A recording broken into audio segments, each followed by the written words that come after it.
Welcome in, everybody. It's the 419 Football Show. Week 1 in the books, and I can't believe it. Week 1 is already done, and it still feel like it just doesn't seem right. It don't feel right. Ladies and gentlemen, welcome you guys in again. I appreciate you guys tuning in. We got special guests here today, Mr. Jon Gibson. How you feeling today? Life is good, man. Life is real good. This is the football season I didn't think I was going to get, so I'm happy. Well, here at the 419 Football Show, we got the gold mics, and I think it's only appropriate that we had gold mics for you. Mr. Emmy, man, got the opportunity to win an Emmy this summer. Everybody give a round of applause right here for that, because that is something that only, cool people get to experience. And how was that? How is it? Man, it's been cool. It's been cool. It's not something that I can say is a lifelong goal. Like, I didn't know 3 years ago I could even win an Emmy. Right. So going from that to, oh my God, I won one is like I fast tracked it. And so I'm still processing it. Like I literally look at my shelf that it's sitting on in my apartment, and I just be like, dog, you really have an Emmy. Like, I have to tell myself this is like, that really is, like, they show like an Emmy commercial on TV, and I'm looking at the commercial, and I just kind of looked up at the shelf, and I'm just like, that's it. You got one of those. Like, it's exactly the same. So, I mean, it was cool. It was really, really cool, man. Shout out to Mike Hogue, who produced the spot. Right. He won 2 Emmys that night. That's amazing. Yeah, won 2 Emmys in the same category. Yeah, that's elite. Yeah. He gets definitely, Mike Hogue definitely gets a lot of props. All BCSN family, definitely respect. Word up. Yeah, I mean, Mike Hogue right now, he's in the prime of his career right now. Like, he's a running back at like 27 right now. He's in his prime. And that's great that you talked about running backs. You got a lot of experience with that as well. Playing under Urban Meyer, man. Well, just to talk about the college situation real quick. The MAC's not playing, the Big Ten's not playing, SEC's playing. Do you think everybody should be playing or everybody should not? I know this is a little bit out of left field, but I felt like I had to ask that question. I think there was a story that came out today. Was it Penn State said that 30% of their student athletes had it and were showing signs possibly of the myocarditis or whatever it is, the heart issue that goes along with COVID. Which is the scary part, yeah. Yeah, and so with that being said, I think, shame on the leagues that were so gung-ho about playing and putting these kids at risk. And I'm just hoping and praying, honestly, that they didn't force these kids to sign some type of waiver to any future claims. Right. Because in all actuality, we don't know what's going to happen. I mean, hopefully nothing happens and we just have a blip in the record books where 90 years from now kids are looking back like, why was there no 2020 season? Right. But hopefully that's what we're looking at. That's the worst of it is, as opposed to, major issues. And I'm still wondering, when school gets back in session mid-September after Labor Day, are we going to have that big COVID outbreak that's going to shut those seasons down? And I agree 100% with you. Just to put that out there, I think that playing it safe is the best way to play it. And speaking of playing it safe, I think it has been safe according to Football Scoop. For high school, they said in the past 3 weeks on Football Scoop that the high school numbers have been going down. But we know for a fact that the high school is different than college for 2 reasons. Because these kids are coming from every part of the country, different families from all over. So they're kind of like conglomerating and then bringing it back to campus. So I understand that part. High school is a little bit more local. If your area doesn't have it and it's not really, prominent, I guess it's fine. And so far in high school football, I guess across the country from polls, it's been good. And speaking of that, we got to have some high school football, which is good because that means we get to work. Yeah, exactly. I was sitting there I was doing the math. I've since '93, my freshman year in high school, I've been involved with football 25 of the last 27 years. That's amazing. Like, whether as a player or an announcer, I've been doing something with football. If we wouldn't have got any football, I don't know what I would have done with myself. Yeah, it's tough, and I'm glad that we got football because it's something that we need. It's something that these kids need, their mental health. I was going crazy, I think I'm still going crazy because it's it's surreal, and it's kind of like at any moment you feel like it just be pulled right in front of underneath your feet. So I'm almost numb to this season. Yeah. But that feeling went away on Friday night. I mean, Friday night was Friday night. It was Friday night lights. I mean, it sucked not being at the stadiums. Yeah. It sucked, not hearing the drums, feeling the bass, the popcorn, and the people. But it was still Friday night. And what you're referring to is you got to call a game. You and Mason got to call the game at in the studio versus at the game. But you've done this before. This is something that you were familiar with.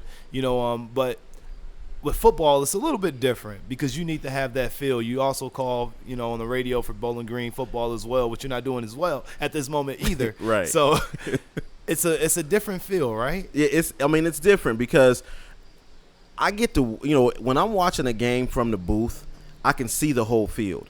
So I know if the linebacker drops down and that safety don't move, there ain't no blitz coming. Right. But if that safety comes down in the box to cover that tight end, it's about to get hot, and you're hoping that the running back sees it or the quarterback sees it so they can adjust the coverages and things like that. And so that part of it becomes difficult because you're not seeing it the way that you would see it where I can see the entire field, all 22 players. Excellent. And speaking of that, you got to call Anthony Wayne and Northview, right? Uh-huh. And so that was a big game. I think out the gate, I initially had my thoughts where, we're going to get to some football talk now, guys. I thought Northview had a chance coming out the gates initially until Anthony Wayne just kind of did things that Anthony Wayne does, so to say. I think when you see this Anthony Wayne team, there's very little continuation from last year. It's not like in years past where there's been a good core nucleus of guys who had a lot of time. Right. They're returning something like 3 starters on both sides of the ball. Wow. This is a team that is completely remade from years previous. These guys are cutting their teeth on Friday night in real time. And with that being said, there were some hiccups. Like this Anthony Wayne team was a little bit different than what we've seen. You wonder if somewhere down the line they may trip up because of the lack of experience. When you have an experienced squad, it's not you're not replacing a Brent Boyer who was a 2-3 year guy, right? You and a Division I kid, and a Division I kid. You don't just replace those guys, and they've done a great job. But from I would say halfway through the first quarter, for the rest of the game, it was typical Anthony Wayne football, and that's the tip of the hat to Coach Brungard and that staff. They have a specific brand of football that they're going to play, and they're going to play that. Yeah, and you're right. And that's what happened. Where I think Northview kind of got tripped up a little bit. They were going back and forth. I went back and watched the film of that game, and there was times where they were switching series with the quarterbacks and then switching plays. Mm-hmm. Which I think is tough because for any quarterback to get a rhythm, you need to have the reps. You need to be on the field. So I thought, that's something that they're going to figure out this week here in practice. Mm-hmm. They needed that week without scrimmages and the regular preseason. Everybody's kind of been. So, I figured week 1 be sloppy across the board anyway. Well, Anthony Wayne, remember, they got a scrimmage. They got a scrimmage in, but Northview had a COVID outbreak. They did? And did not get a scrimmage. And I think you saw some of that, too. I think that Northview team could and will show better later in the season. But I think when you're coming off of a week of no practice coming in and you're playing the Generals, that's tough. That's really tough. Yeah, that's a big week. You could tell they were up for the challenge. On film, they fought for it. Aiden Swartz, big-time football player for them, Division I kid. He showed up on film as well, as a force for them. I like their chances going forward. But, running into a program like Anthony Wayne, it's tough. Moving on to Maumee and Bowling Green, to talk about that team too quickly. Maumee, they've shown some improvements. Mm-hmm. But again, it's a week 1 matchup versus a Bowling Green team where that's the only team that technically runs that style of football all the time. Napoleon runs it as well, but you can't prepare for them. When you run a spread offense and you got to go up against a team that's going to go run the wing on you and beat you to the outside. Hit you with a deep pass here and there, and that's kind of like what Eli Brown and company did with those two teams in Bowling Green. I think Dirk Connor. He might have won the offseason war in the NLL with picking up Mike Ward as his defensive coordinator, So, and for those who don't know, Mike Ward is a former Bowling Green coach, former Toledo coach, former Illinois.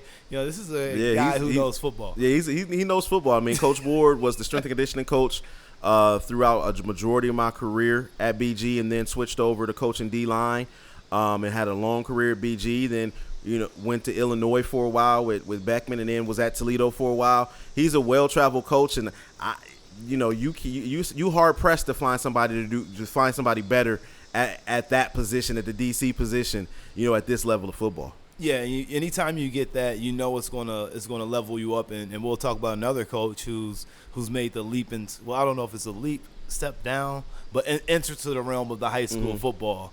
And I think this next one is a leap, but we'll stay with the NLL. Moving across the board, Perrysburg. I mean, that's a good-looking football team. After what was it, 2 years ago, when that team was just a mass unit, and you're down to your fifth and sixth string quarterback, and guys are hurt, but guys were hurt. What, they had like 14 knee injuries or something like that? Something ridiculous. Yes. Something that just made absolutely no sense. After you get through that gauntlet, you wind up with a glut of players who have Friday night experience at sophomore, freshman year, junior year, guys that really have played. They've got to put it all together right now. Coach Kriegel's got to put it all together with this team. This team right now, their Super Bowl is on Friday.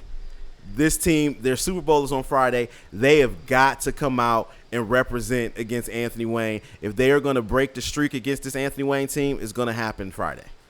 You're right, and it's going to have to be this week. It's a tough football team. I watched them play Springfield and how they just dominate up front. Cade Zimmerly, he's a force. I mean, anytime you find a guy who was all league on both sides of the ball since his freshman year,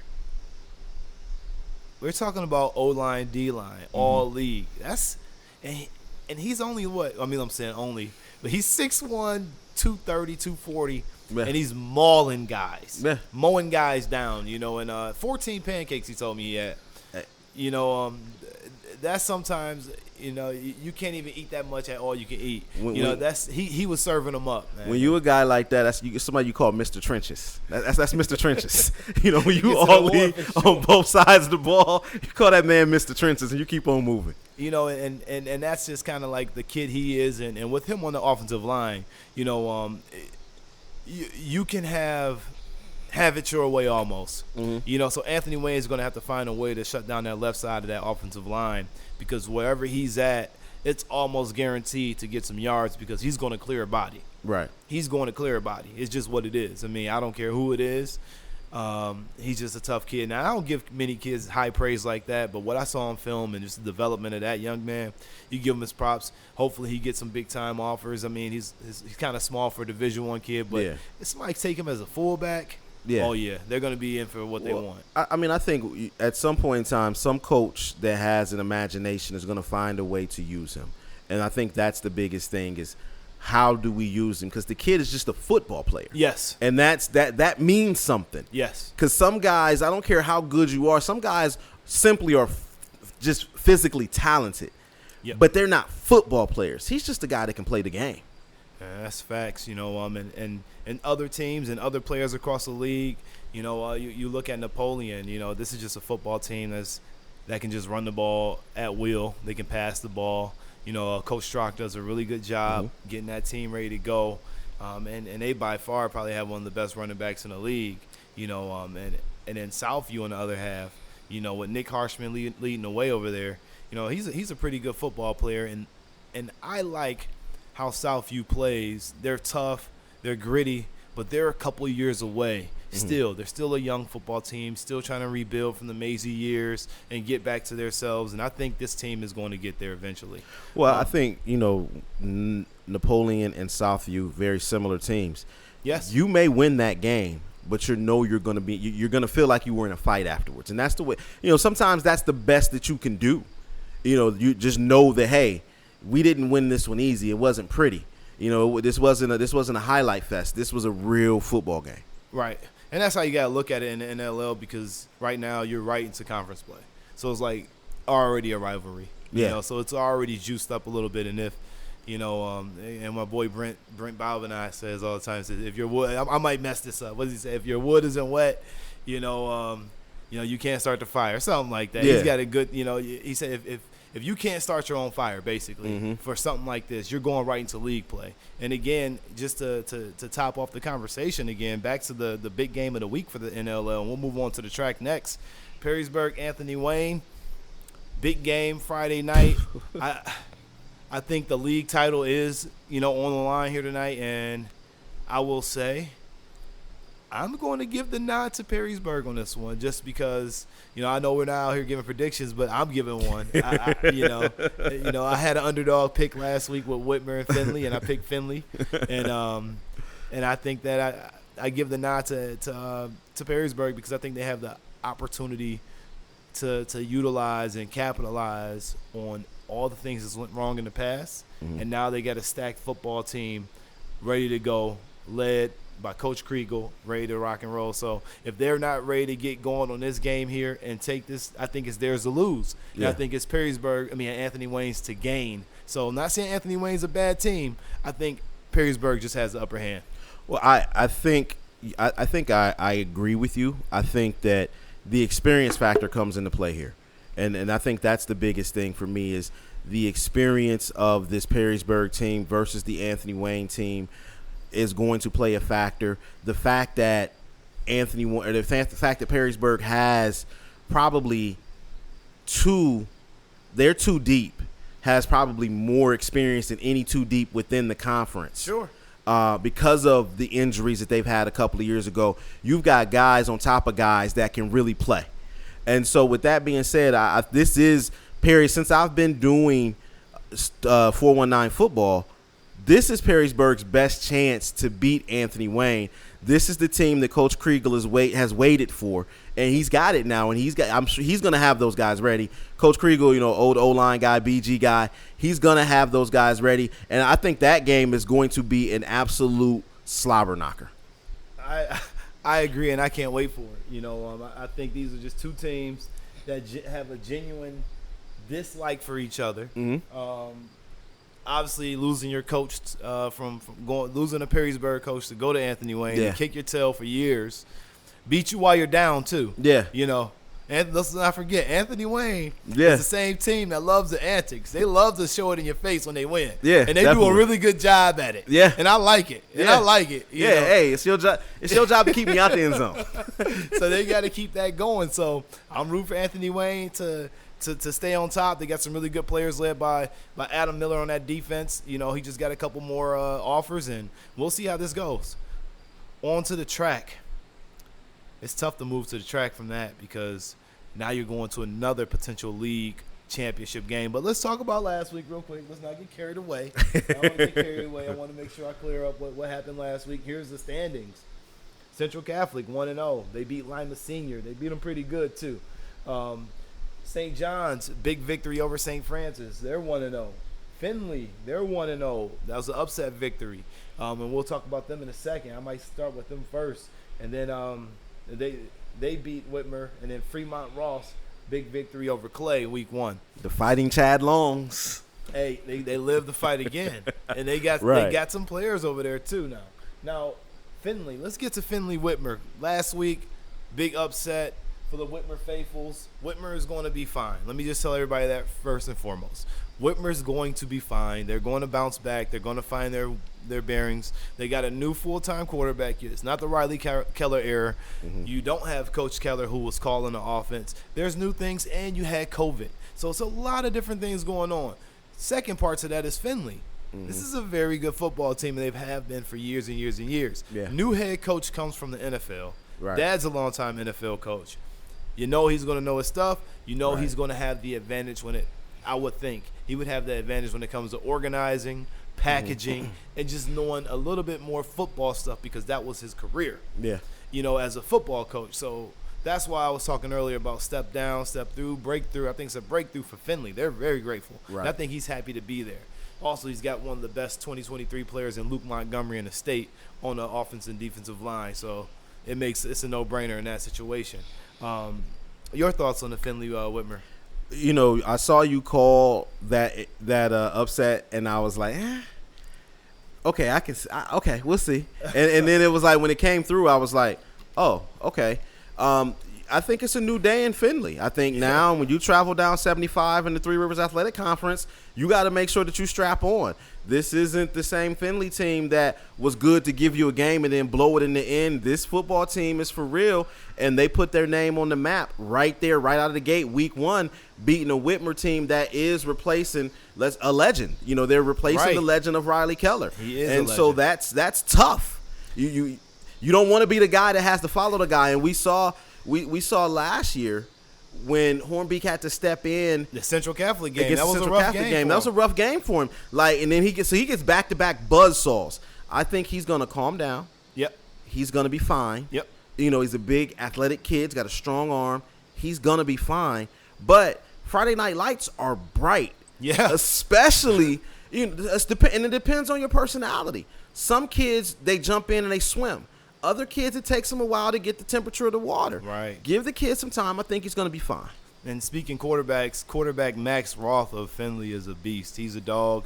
He stepped in there, and he was just very poised. And I can see one thing with Findlay is they have a different attitude. Mm-hmm. I read in an article from the newspaper down there in Findlay. Coach said, hey, I just want these guys to get my attitude. Mm-hmm. And if you could think and imagine that he's trying to get these guys to have an NFL attitude, they kind of going to have the attitude like, I don't care, in layman's terms. I don't care about y'all. Yeah, I mean, that's how they're going to kind of play, and that's how they play. They say, we don't care that you're Whitmer. They came out. We are who we are. I mean, they came out barking like DMX. Like, it literally, basically, basically, the dogs was protecting the yard. And that's what you're supposed to do. You're going to come into my house and no, that's not going down. We the only blue and yellow team that matters here. And that's facts. And moving on in the conference, you talk about other colors. Let's talk about purple and white and orange and, yellow and green. That's Findlay and Clay. And, Fremont and Clay. Clay is an interesting team. They got a couple good prospects. Obviously, you know about quarterback Logan Heinchel, mm-hmm. running backs. They got all of the things that you want to see in Clay. Now, you look at Fremont. This is a young football team who had a quarterback out there, young Caden. He was only a freshman last year. He didn't do great. He did horrible. He'd tell you that firsthand. He stepped up and he broke out. But that's the thing that's going to start happening in a lot of these conferences because Clay went down to Fremont last year and put it on them. Right. And they ran it up. Mm-hmm. They ran it up. Yeah. Hey, we down here. They had a good time, and now they had to go eat that one. Yeah. So that's a tough one. Fremont is a breakout team to kind of watch. Clay's not done for. They're going to have to just kind of find a way to keep swimming, so to say. Yeah, got to find a way to keep swimming. I think that's the thing. It's week 1. It's week 1 of a truncated football season. These guys didn't have 7-on-7. They didn't have team practices. They didn't have anything. Not to mention, they didn't even have water hoses. Like, they had to bring their own water bottles. Anytime you're dealing with something like that, you're dealing with a situation where these kids are getting used to a lot of different things, and some teams are going to adjust faster than others. The Clay team is going to be fine. Just give them some time. Real happy to see my man Chad Long get a victory down there, one of my former teammates, because he's had some tough years. He's had some tough years over the past few years. Some tough calls have gone against him, but hopefully this is the beginning of him, no pun intended, getting on track. And speaking on track, one team that is on track is St. John's. They did a really good job. Brady Lichtenberg, we know everything about him. He's just dominant, just a dominant kid. He lit up the scoreboard. Final score of the St. John's versus St. Francis rivalry game, 40-13. Your take? Brady Lichtenberg is the best quarterback in the area. And in the state. There's a reason why Luke Fickell came flying up 75 and offered him all the money. Like, there's a reason why. Brady Lichtenberg, whenever you've got a quarterback like him playing at this level, you have an inherent advantage. It's going to be very interesting to see this week how he's able to handle that Central Catholic defense. Because there's a part of me that says they're going to blitz him to death and he may not make it. But there's a part of me that says, you know what? He may light that defense up, and it would not surprise me. I'm happy we're on that game because he knows that offense inside and out. He knows where guys are supposed to be, and guys know that if they are where they're supposed to be, the ball's going to be coming. It's going to be coming fast. I agree with you on that. I think this is going to be a big game here. Central Catholic, and we just kind of jumped right to it. Central Catholic versus St. John's. This is potentially the track championship. Finley is going to have something to say about it, and we'll see. We'll see how real they are. But this is potentially the track championship, and either one of these two teams are going to still have to beat Finley. I like the chances of defense winning championships in these type of situations because if you look at last Friday, there was potentially a bad start for St. John's with all that rain. If it'll rain like cats and horses and dogs and cows and everything else that came out the sky, they were the team that delayed all the way to 8:15. They made sure it was not a drop of rain on that field. Oh, yeah. Sometimes you got to, I know there was lightning. I know okay, everybody, get off my back. It was a lightning delay. I understand that too. But they wanted to be dry as possible because when you got the best quarterback, that's what you do. That's what they do. It's not about the run game. Carson Toth is a good running back for them. He stepped up. He's got a little bit bigger, a little bit stronger. He's got a mean attitude. I like what he can do.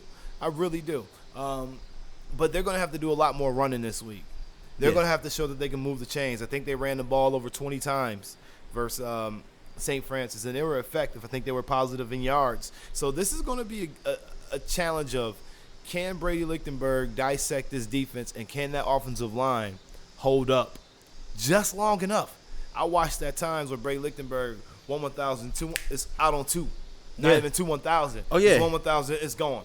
So it's like, are you I know they're gonna have some good adjustments. I know it's gonna be a good football game. Can he handle that pressure, and can he handle it all night long?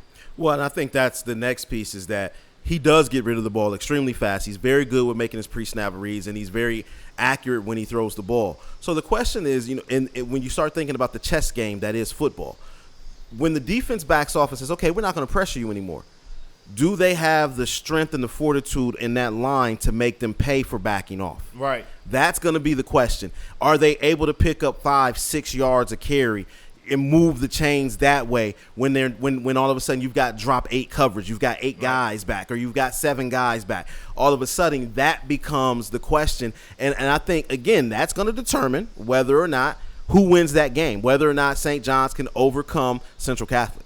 Yeah, I think that's going to be the hump. I watched both of these teams on film.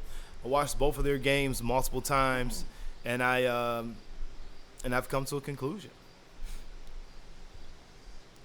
It's going to come down to defense. I think that Central Catholic has very good defensive backs. I think they match up well in the second half. Yeah. I think you look at Leroy Watson, state champion defensive back, transfer from Michigan because he wanted to stay here with his mom for his senior year before he goes to the Army. What a great kid, kind of deal. Mm-hmm.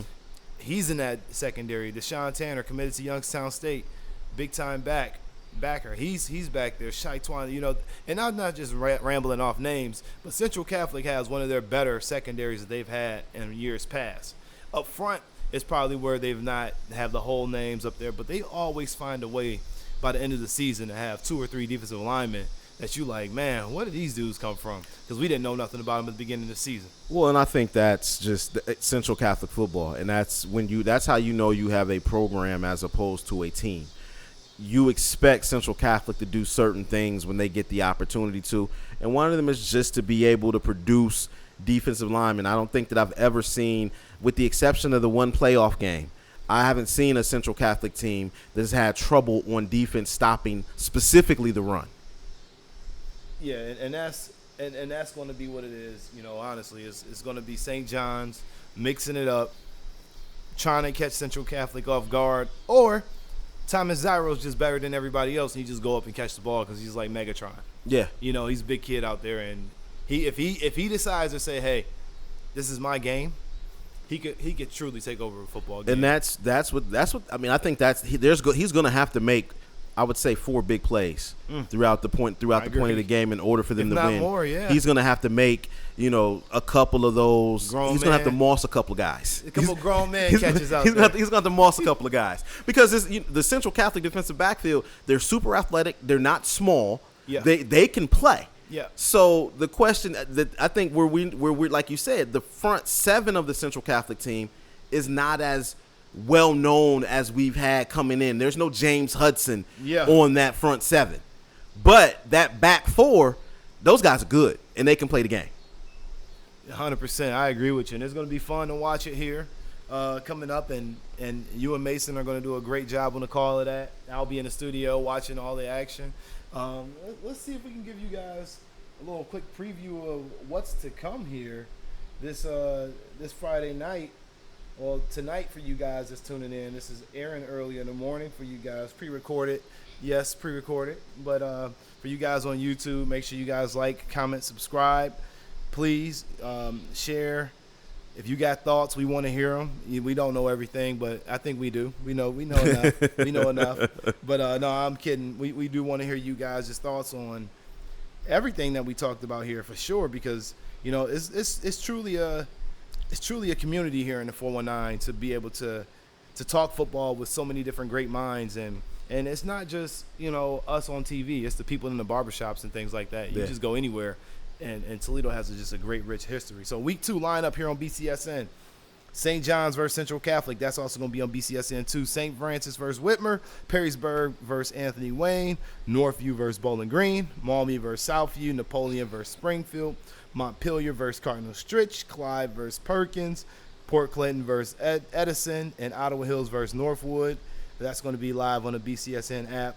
This is going to be a huge week 2. I'm glad week 1 is in the books. Final thoughts? I can't wait to see these 2 rivalry games.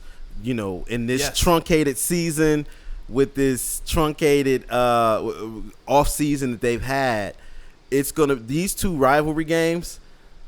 Week 2? Yes. Week 2? No warm ups. We just gonna jump right into the fire. I can't wait to see it because the know-how and the comfort of game 5, game 6 may not be there. But all the heart and the passion is going to be there, and that's what it takes to make good football games. Good football it is. John, it's great to have you on the show. It's great to have everybody tuning in. Look forward to hearing you tonight on the call. Everybody else, stay safe, get your tickets, wear your mask. We'll see y'all soon.